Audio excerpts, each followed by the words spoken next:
Hello everyone, welcome to the channel prepare with Ichha. I M इच्छा मिश्रा। देखिए, इस video में हम क्या बात करने वाले हैं। आपको पता है जनरल हिंदी का आपका यूपीपीसीएस मेंस में पेपर होता है, राइट?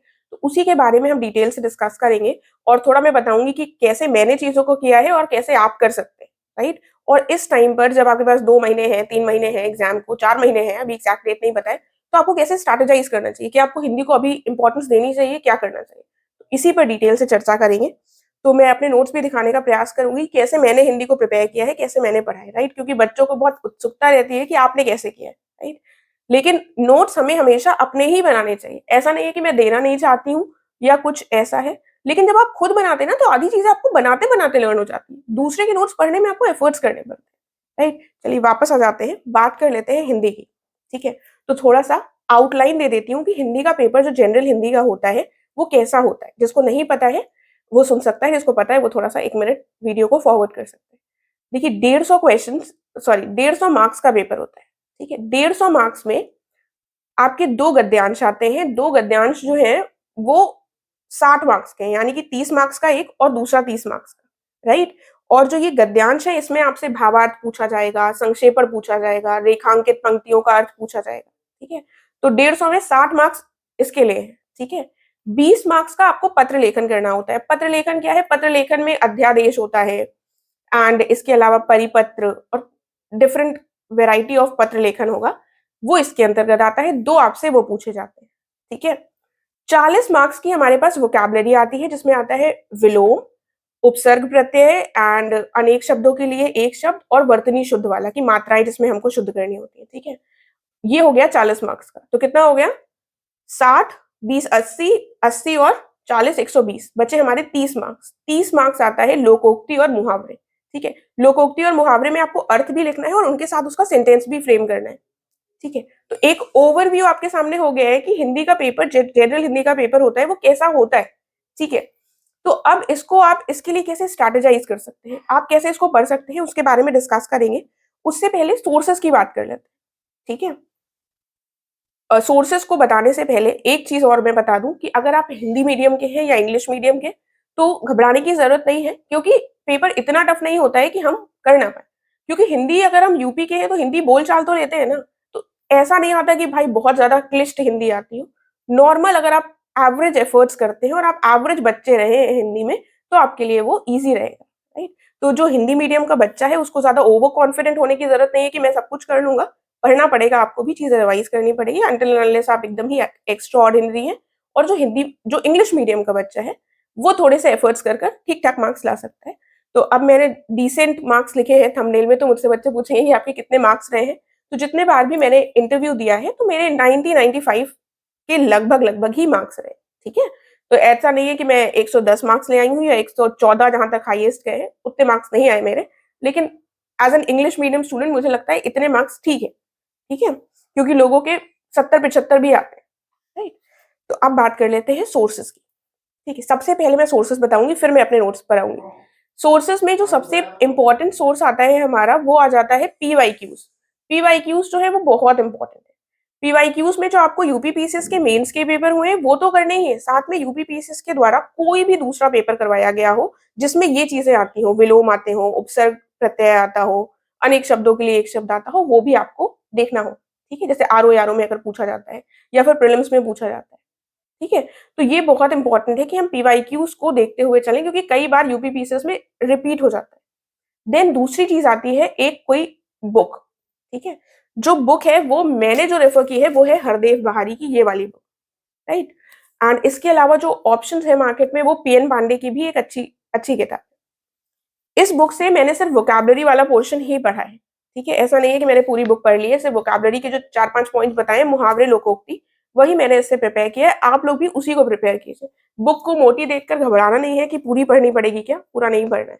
ठीक है, तो पीवाईक्यू और ये 2 चीजें मैंने बता दी। जब आप पीवाईक्यू देखेंगे तो आपको अपने आप ऐसी पीवाईक्यू की किताब लेकर आइएगा जिसमें हर ईयर वाइज सॉल्व्ड हो पेपर्स। ठीक है, तो उससे ये आसानी रहेगी कि आपको पता रहेगा कि किस साल परिपत्र पूछा गया था, किस साल अध्यादेश पूछा गया था। थोड़ा सा आप कैलकुलेट कर कर ये गेस भी कर सकते हैं कि अगले साल कौन सा आएगा। ठीक है, वो जरूरी नहीं है कि वो आपका गेस सही हो जाए, लेकिन चांसेस जो है, प्रोबेबिलिटी जो होती है वो उसकी रहती है। ठीक है, एंड दूसरी बात, आपको पैटर्न जो है उसी से पता चल जाएगा पत्र लेखन का, और पत्र लेखन के लिए आपको कोई दूसरी किताब खरीदने की जरूरत नहीं पड़ेगी। एंड अगर आपको पत्र लेखन का उससे नहीं समझ में आता है तो वो मैं रिकमेंड करूंगी, यूट्यूब में जब आपका एग्जाम आने वाला हो तो कोई ना कोई चैनल जरूर डाल देता है यूट्यूब में पत्र लेखन का फॉर्मेट, उन्हीं से कॉपी कर लीजिए, अलग से नहीं खरीदना है। ठीक है, मतलब ये मैं रिकमेंड करूंगी। अगर आप फिर भी चाहें तो एस चंद की एक किताब आती है पत्र लेखन से संबंधित, वो आप खरीद सकते हैं। ठीक है, तो ये सारी चीजें मैंने बता दी, और गद्यांश की प्रैक्टिस भी आपकी उसी से हो जाएगी, पीवाईक्यू से। इसके अलावा आपको कुछ नहीं करना है, और बाकी जो चीजें हैं वो हमारी इस वाली किताब से हो जाएंगी। राइट, अब मैंने कैसे चीजें करी, थोड़ा सा उस पर बात कर लेते हैं। देखिए, मैंने ये किताब तो पढ़ी है, ये मैंने आपको बता दिया, इस किताब से मैंने चीजों को किया है।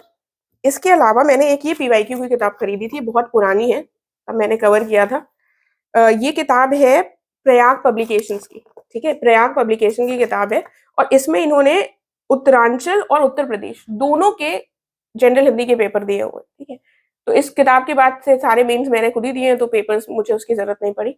तो वो पेपर्स मेरे पास ऑलरेडी थे, उनके आंसर्स मैंने इधर उधर से ढूंढकर लिख लिए थे। राइट, तो आप लोग जो लीजिएगा वो ईयर वाइज कोशिश कीजिएगा। बाकी क्योंकि मैंने ऑनलाइन ढूंढने की कोशिश करी तो मुझे ऐसे कोई ईयर वाइज नहीं मिली। ठीक है, तो अगर आपको कोई मिलती है तो आप लोग कमेंट कर सकते हैं, उसको मैं पिन कमेंट में कर दूंगी ताकि दूसरे बच्चे भी वो खरीद सकें।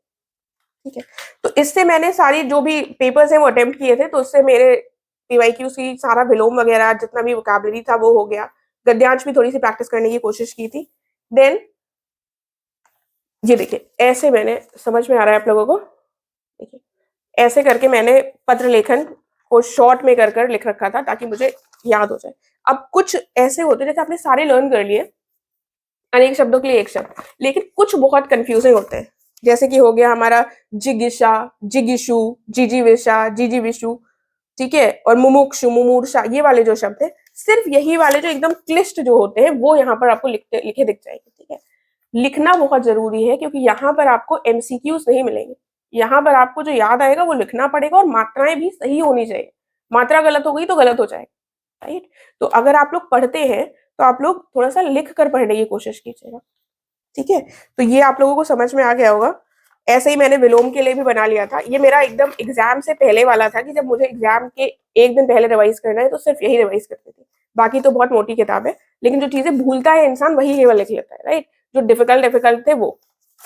ठीक है, इस तरह से मैंने बनाया था। अब आपको बचे हुए टाइम में करना क्या है। ठीक है, देखिए नोट्स आप लोग बहुत इंटरेस्टेड रहते हैं इसलिए मैंने दिखा दिया, अदरवाइज ऐसा नहीं है कि ऐसे ही नोट्स आपको भी बनाने हैं। सबको अपने हिसाब से अपने अकॉर्डिंग चीजें करनी चाहिए जो आपके लिए कन्वीनियंट हो। किसी दूसरे के नोट से पढ़कर हम चीजों को उतने अच्छे से नहीं समझ सकते जितना हम खुद करें, क्योंकि हमको पता है कि हमें ये चीज आती है, अच्छा इसको नोट्स में नहीं लिखेंगे, इसको तो हम कर लेंगे, और इसको ऐसे शॉर्ट फॉर्म में लिखेंगे तो हमको समझ में आएगा। राइट, और जब हम नोट्स बनाते हैं तो हमको आधी चीजें लर्न हो जाती हैं। तभी मैं हमेशा सबसे कहती हूँ कि नोट्स अपने खुद ही बनाइए, चाहे कोई भी टॉपर हो उसके नोट्स को एक बार देख लीजिए अगर आपको बहुत ज्यादा मन है, लेकिन कीजिए खुद ही, उन्हीं के भरोसे मत बैठिए। राइट, तो अब आपको बचे हुए 2 महीनों में कैसे स्ट्रैटेजाइज करना है उस पर बात कर लेते हैं। सोर्सेस दिखा दिए मैंने कैसे नोट्स बनाए मैंने वो बता दिया। अब आपको क्या करना है, आपको जो वोकैबुलरी वाला पार्ट है जो 40 मार्क्स का था, हमारा विलोम, उपसर्ग, प्रत्यय, अनेक शब्दों के लिए एक शब्द, ये सारी चीजें आप हफ्ते में 1 दिन, या फिर आप चाहें तो रोज, अगर आप बहुत ज्यादा वीक हो, आधा घंटा निकाल कर, या फिर हफ्ते में 1 दिन 1 घंटा निकाल कर करने की कोशिश कीजिए कि आप उसको पढ़ेंगे बैठकर। ठीक है, पहली बार में जैसे मैं जब हिंदी पढ़ती हूँ तो मैं कैसे पढ़ती हूँ, मैंने ऐसा नहीं किया कि मैंने उठाया और सब कुछ रट डाला। ऐसा नहीं है कि मैंने सारे ये विलोम है तो सब कुछ अब मुझे रट गए। ठीक है, मैंने इसमें विलोम समझ लीजिए 10-15 पेजेस होंगे। ठीक है, मैंने विलोम क्या किया, पहले मैंने एक पन्ना पूरा पढ़ा। ठीक है, एक पन्ना पढ़ा, कुछ नहीं लर्न हुआ मुझे, नहीं एक बार में नहीं लर्न होता। फिर मैंने 2-3 पन्ने, मान लीजिए मैंने 3 पेजेस, 1, 2 और 3, ये 3 पेजेस मैंने एक सैटरडे को रखा, अपना वीकेंड में मैं पढ़ूंगी हिंदी, मैंने 3 पढ़ लिया। ठीक है, जितना मुझे समझ में आए, एक बार पढ़ा, 2 बार पढ़ा, बोल बोल कर पढ़ा। ठीक है, मैंने लिखकर नहीं देखा। फिर नेक्स्ट वीक जब आएगा तो मैं इन 3 पन्नों को तो पढ़ूंगी ही, साथ में नेक्स्ट 3 पन्ने। ठीक है, जैसे फॉर एग्जाम्पल ये मैंने ये पढ़ लिया, ये पढ़ लिया 2, और इसका ये 3 पढ़ लिया। ठीक है, तो फिर ये 3 तो मैंने नेक्स्ट वीक पढ़े ही, साथ में मैंने ये भी पढ़ा, ये भी पढ़ा, और एक 3 पेज और पढ़ लिए। ठीक है, तो 2-3 हफ्ते, 4 हफ्ते जब मैंने एक बार पूरा ऐसे पढ़ लिया, ठीक है, तो सब कुछ नहीं याद होगा, लेकिन कुछ कुछ चीजें होंगी जो आपके दिमाग में बैठ जाएंगी, जो आपको लगेगा ये तो बहुत आसान है, ये तो मुझे आता है। ठीक है, तो एक महीने के प्रोसेस में आपको कुछ चीजें लर्न हो जाएंगी। फिर जब दूसरा महीना शुरू होगा तब आपको क्या करना है, तब आप जब पढ़ रहे हो तो हाथ छुपाकर पढ़ने की कोशिश कीजिए, ठीक है? लिख कर प्रैक्टिस करने की कोशिश कीजिए। लिखने को स्किप नहीं करना है क्योंकि at the end of the day लिखने से ही हमें मार्क्स मिलेंगे और वहाँ पर हम जब तक लिखेंगे नहीं सही मात्राओं के साथ तब तक मार्क्स नहीं मिलेंगे, ठीक है? तो लिख कर प्रैक्टिस करना भी बहुत इंपॉर्टेंट है, लेकिन पहले दिन से ही लिखने मत बैठ जाइएगा वरना बहुत टाइम वेस्ट होगा और कोई फायदा नहीं होगा। एक बार थोड़ी-थोड़ी चीज़ें हमको लर्न होने लगे तब हम उसको लिख कर देख सकते हैं। राइट? तो पहले विलोम के साथ शुरू कीजिए, फिर धीमे से फिर अनेकार्थी में आइएगा, जब आपको लगे विलोम थोड़ा बहुत लर्न हो गया है, तो अनेकार्थी को साथ में शुरू कर दीजिएगा, ठीक है? ऐसे-ऐसे कीजिए एंड मुहावरे और लोकोक्तियों के लिए मैं बता दूँ, मैंने मुहावरे और लोकोक्ति इससे नहीं पढ़ा है क्योंकि इसमें बहुत सारे मुहावरे और लोकोक्तियाँ हैं और मैंने सिर्फ़ और सिर्फ़ पीवाईक्यू पर ही डिपेंडेंट रही हूँ मुहावरे और लोकोक्तियों के लिए। लेकिन आपको मैं ये रिकमेंड नहीं करूँगी, आप पीवाईक्यूज़ भी पढ़िए और इससे भी पढ़िए और चीज़ों को रटने की कोशिश कीजिए क्योंकि अनटिल एंड अनलेस हम इनको रटेंगे नहीं, समझेंगे नहीं, तब तक वहाँ पर नहीं लिख पाएँगे। वहाँ पर आपको ऐसे पॉइंट्स मिलेंगे तो आपको या तो वो पॉइंट विलोम का याद आएगा, उस मुहावरे का अर्थ याद आएगा या फिर नहीं याद आएगा।